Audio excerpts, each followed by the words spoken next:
Subscribe करें friend of student channel और साथ में ही बेल आइकन भी दबा दें ताकि नोटिफिकेशन मिलती रहे। हेलो बच्चों, कैसे हो आप सभी। आई होप आप सभी बहुत ही अच्छे होंगे। तो बच्चों, इस वीडियो क्लास में हम मैथ्स की जो न्यू बुक है इसकी प्रश्नावली 9.1 का 7वां सवाल हल करेंगे। 1 से लेकर 6 तक सवाल मैंने आपको समझा दिए हैं। अगर आपने ये सवाल नहीं देखे हैं तो इनके लिंक मैं इस वीडियो के डिस्क्रिप्शन में दे दूंगा, आप इन सवालों को भी देख सकते हैं। ठीक है बच्चों, तो चलिए इस वीडियो क्लास को शुरू करते हैं। बस आप लोगों से एक रिक्वेस्ट है, अगर आप इस चैनल पर नए हो तो इसको सब्सक्राइब जरूर कर लेना। तो बच्चों, सवाल है, किसी भवन के फर्श में समचतुर्भुज के आकार की 3000 टाइलें हैं और इनमें से प्रत्येक के विकर्ण 45 सेंटीमीटर एवं 30 सेंटीमीटर लंबाई के हैं। ठीक है, आगे हमें दिया है कि 4 रुपये प्रति वर्ग मीटर की दर से इस फर्श को पॉलिश करने का व्यय ज्ञात कीजिए। तो देखिए बच्चों, बहुत ही आसान सवाल है। हमसे बोला है अगर फर्श के 1 वर्ग मीटर पर पॉलिश करने का खर्चा यानी व्यय 4 रुपये है तो पूरे फर्श पर पॉलिश करने का व्यय यानी खर्चा कितना होगा, ये इसमें हमसे पूछा गया है।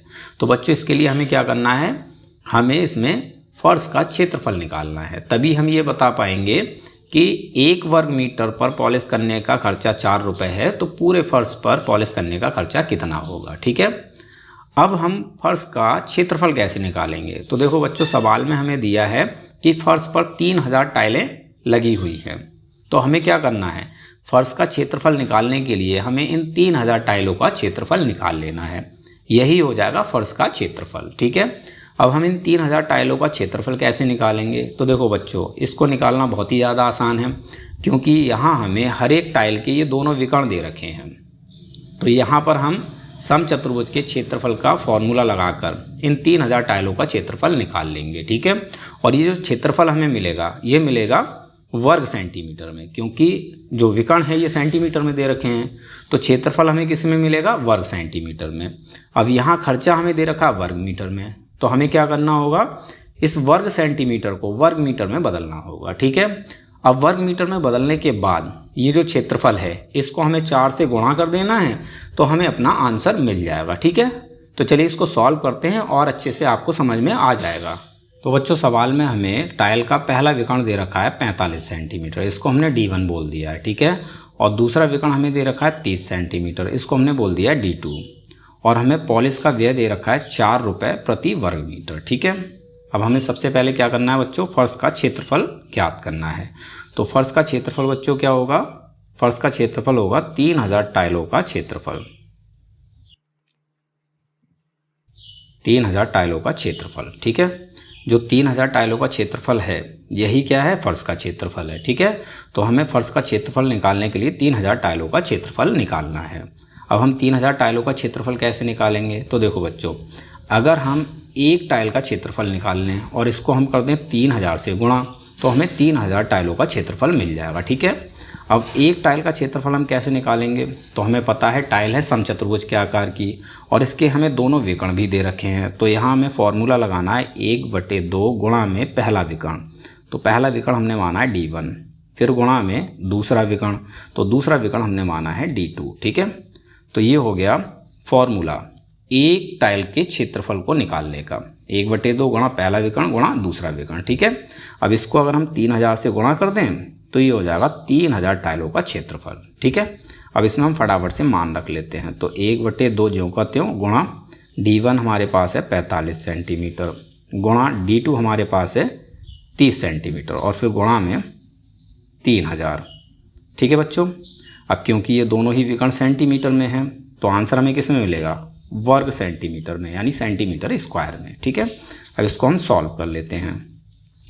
तो 2 से 30 15 बार में हो जाएगा कैंसिल, बचेगा 1 गुणा 45 गुणा 15 गुणा 3000। इन सब की गुणा करेंगे तो हमें मिलेगा 20,25,000। ठीक है बच्चों, देखो 45 गुणा 15 से करोगे आपको 675 मिलेगा। आप 675 गुणा 3000 से करोगे तो आपको मिल जाएगा 20,25,000, और ये है आपका सेंटीमीटर स्क्वायर में, यानी वर्ग सेंटीमीटर में। ठीक है, तो ये हो गया 3000 टाइलों का क्षेत्रफल यानी फर्श का क्षेत्रफल।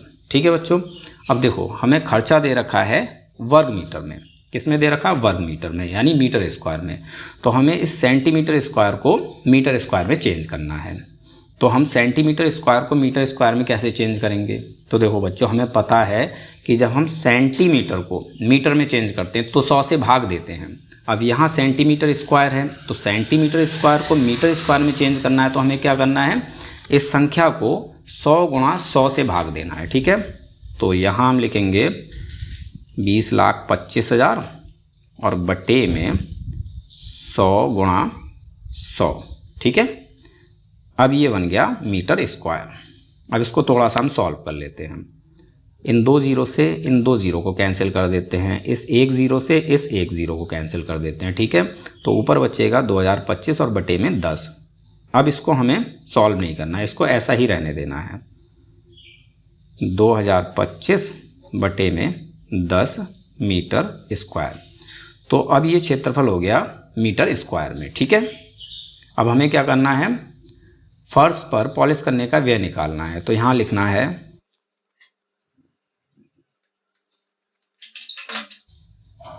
फर्श पर पॉलिश करने का व्यय। तो 1 वर्ग मीटर फर्श पर पॉलिश करने का व्यय है 4 रुपये। अब इसकी अगर हम गुणा कर देंगे इस पूरे क्षेत्रफल से तो हमें क्या मिल जाएगा भाई, पूरे फर्श पर पॉलिश करने का व्यय मिल जाएगा। ठीक है, तो यहाँ गुणा में हमें 2025 बटे 10 लिख लेना है। ठीक है, अब ये बन गया रुपए। अब इसको हम सॉल्व कर लेते हैं। तो देखो बच्चों, सबसे पहले आप 4 की और 2025 की गुणा कर लो। ठीक है, तो 4 की गुणा 2025 से करेंगे तो हमें मिलेगा 8100 और बटे में 10 है तो बटे में आ जाएगा 10। ठीक है, अब इस जीरो से ये जीरो हो जाएगा कैंसिल, तो क्या बचेगा, ऊपर बचेगा 810 और नीचे कैंसिल हो गया है, तो ये हो जाएगा भाई 810 रुपये। तो पूरे फर्श पर पॉलिश करने का व्यय बच्चों कितना हो जाएगा, 810 रुपये। और यही है हमारा आंसर। उम्मीद है सवाल आपको समझ में आ गया होगा। अगर सवाल समझ में आ गया है तो इस वीडियो को एक लाइक ज़रूर कर दें। मिलते हैं अपने अगले वीडियो क्लास में। इस वीडियो क्लास को देखने के लिए आप सभी लोगों का बहुत बहुत धन्यवाद।